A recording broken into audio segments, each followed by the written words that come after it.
कभी सोचा है भारत के चुनावों के बारे में? ये दुनिया का सबसे बड़ा लोकतांत्रिक आयोजन है।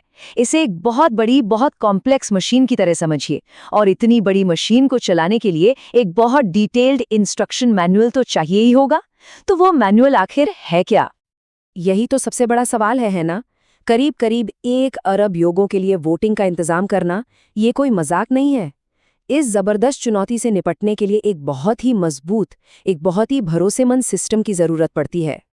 और इसका जवाब छिपा है भारत के लोकतंत्र के ऑफिशियल ऑपरेटिंग मैनुअल में। जी हाँ, एक ऐसा दस्तावेज जो इस पूरी चुनावी प्रक्रिया की नींव है, जो इसकी असल प्लम्बिंग को संभालता है। और इसे हम जानते हैं जनप्रतिनिधित्व अधिनियम 1951 के नाम से। तो आज हम इसी मैनुअल के पन्ने पलटेंगे। हम समझेंगे कि ये आखिर है क्या, चुनाव में कौन खड़ा हो सकता है, कौन से काम बिल्कुल मना है, अगर कोई विवाद हो तो उसे कैसे सुलझाया जाता है, और वक्त के साथ इस सिस्टम में क्या-क्या अपग्रेड्स हुए हैं।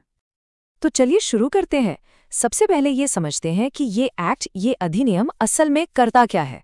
सीधी भाषा में कहें तो ये भारतीय चुनावों के कैसे का जवाब देता है। अब यहाँ पर एक बहुत ही दिलचस्प और ज़रूरी बात है जिसमें अक्सर लोग कंफ्यूज हो जाते हैं।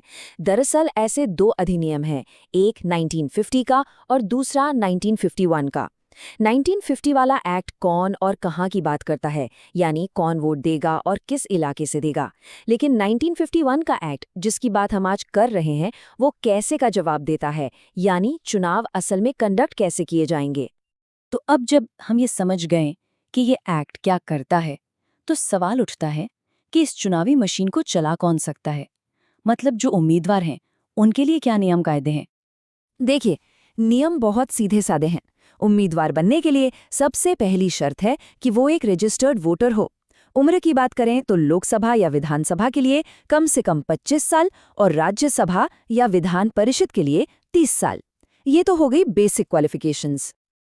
लेकिन क्वालिफिकेशन से भी ज्यादा जरूरी शायद ये जानना है कि कौन चुनाव नहीं लड़ सकता। ये एक्ट कुछ नियम बनाता है ताकि सिस्टम में गलत लोग ना आए। जैसे अगर कोई भ्रष्टाचार या किसी गंभीर अपराध में सजा याफ्ता है, या अपने चुनावी खर्च का हिसाब नहीं दे पाया, या फिर सरकार के किसी लाभ के पद पर है, तो उसे चुनाव लड़ने के लिए अयोग्य घोषित किया जा सकता है। तो ठीक है, उम्मीदवार तय हो गए। अब असल प्रक्रिया चलती कैसे है? ये एक्ट पूरी चुनावी मशीनरी का एक स्टेप बाय स्टेप खाका देता है। सबसे पहले चुनाव का नोटिफिकेशन आता है, फिर नॉमिनेशन भरे जाते हैं, उनकी स्क्रूटनी होती है, फिर आता है पोलिंग का दिन, और आखिर में वोटों की गिनती और रिजल्ट की घोषणा। ये पूरी एक तयशुदा प्रक्रिया है। अब आते हैं इस मैनुअल के सबसे जरूरी हिस्सों में से एक पर। इसे आप एक तरह का म्यूजियम कह सकते हैं। उन चीजों का म्यूजियम जो एक उम्मीदवार को चुनाव के दौरान भूलकर भी नहीं करनी चाहिए। तो बात यह है कि चुनाव आज़ाद और निष्पक्ष हों, इसके लिए कुछ कामों पर सख्त पाबंदी है। जैसे कि रिश्वत देना, वोटर्स को डराना धमकाना, धर्म या जाति के नाम पर वोट मांगना, या फिर बूथ कैप्चरिंग करना। ये सभी भ्रष्ट आचरण यानी करप्ट प्रैक्टिसेस मानी जाती हैं, और इनके नतीजे बहुत गंभीर हो सकते हैं। और इन नियमों को कितनी गंभीरता से लिया जाता है, ये लाइन सब कुछ कह देती है। अगर कोई कैंडिडेट इनमें से कुछ भी करता है तो ये एक्ट साफ साफ कहता है पैक योर बैग्स। मतलब उनकी उम्मीदवारी भी जा सकती है और उन्हें अयोग्य भी ठहराया जा सकता है। अच्छा, चुनाव हो गए, नतीजे भी आ गए, लेकिन अगर किसी को लगे कि भाई कुछ तो गड़बड़ हुई है, तब क्या? तो सिस्टम में इसके लिए भी एक प्रॉपर प्रोटोकॉल है। अगर कोई कैंडिडेट नतीजों से खुश नहीं है तो वो उसे चैलेंज कर सकता है, और इसका भी एक तय रास्ता है। हाई कोर्ट में एक इलेक्शन पिटिशन फाइल की जाती है। हाई कोर्ट उस केस को सुनता है, और अगर कोई पार्टी उस फैसले से भी संतुष्ट नहीं है तो फिर सुप्रीम कोर्ट में अपील करने का रास्ता भी खुला है।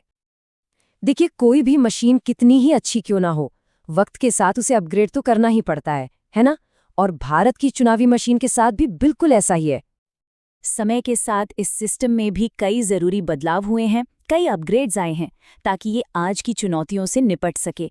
जैसे 1988 में बूथ कैप्चरिंग को एक अलग अपराध बनाया गया। फिर 2002 में एक बहुत बड़ा बदलाव आया, जब उम्मीदवारों के लिए अपना क्रिमिनल रिकॉर्ड और संपत्ति का ब्यौरा देना ज़रूरी कर दिया गया। ये अपग्रेड्स सिस्टम को मजबूत और प्रासंगिक बनाए रखते हैं। तो आखिर में ये सारे नियम, ये प्रक्रियाएं और ये अपग्रेड्स, इन सब का मकसद सिर्फ एक है, ये पक्का करना कि फेयरनेस, ट्रांसपेरेंसी और अकाउंटेबिलिटी भारतीय लोकतंत्र के दिल में हमेशा बनी रहे। 1951 का ये अधिनियम सिर्फ एक कानून नहीं है, ये लोकतंत्र पर भरोसे की गारंटी है। तो ये सब हमें एक बहुत बड़े सवाल पर लाके छोड़ता है। जैसे जैसे टेक्नोलॉजी और हमारा समाज बदल रहा है, हमारी इस डेमोक्रेटिक मशीन को दुरुस्त रखने के लिए अगला बड़ा, ज़रूरी अपग्रेड क्या होना चाहिए, ये सोचने वाली बात है।